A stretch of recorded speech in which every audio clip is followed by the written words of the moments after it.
Yan mga sir, bali ano, ay walang malabo yung ano ko Yan. Bali yung ano, binisita ulit ako ni sir dito, yung nagpagawa sa akin dati, taga-Kawit. Okay lang sir, pakita ka sa sir. Yan si sir. Si sir Day, yan. Bulakenyo wala si sir. Bale, bumisita ulit sa akin si sir. Ang pinagawa niya sa akin dati, RPM sir, no? RPM. Ayan nga. Ayos yung RPM, buhay na buhay pa hanggang ngayon. Ang problema naman ni sir ngayon, yung temperature gauge niya, hindi daw pumapalo. Mula Kawit, ganyan yan. Mula Kawit hanggang ganyan lang siya. Naka-zero. Pwede pahiram ako sa sir. Mula Kawit, hanggang Dasmariñas. Hanggang Dasma, naka-zero lang siya. Yung temperature niya. Yan.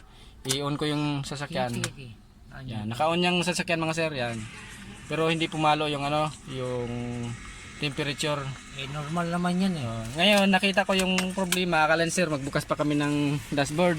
Dito lang yung problema. Yan mga sir, yung ano, yung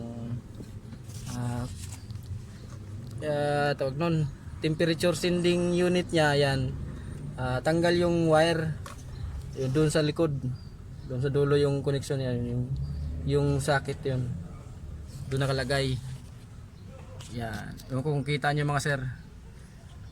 Malayo kasi. Yan. Yan mga sir, yung ano, yung sending unit yan. Natanggal yung ano, naputol yung wire doon sa socket. Kaya palitan namin ni sir. Wag lang lagi sir. Yan mga sir, bali ito nakabit ko na yung ano, yung socket ng ano, ng temperature sending unit dito sa adventure ni sir. Yan. Titesting na natin.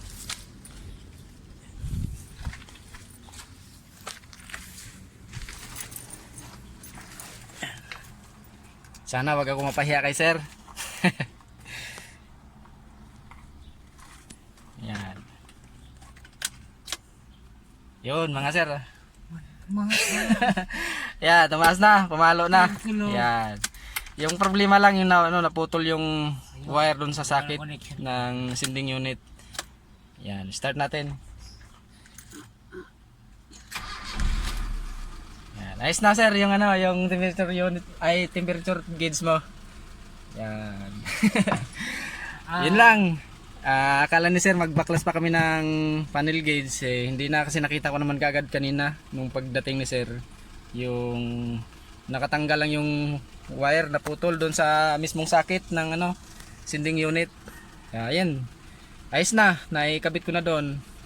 Yan, maraming salamat. Thank you. Yan si sir, yan. May kasama si sir na ano, anak niya, bunso ni sir.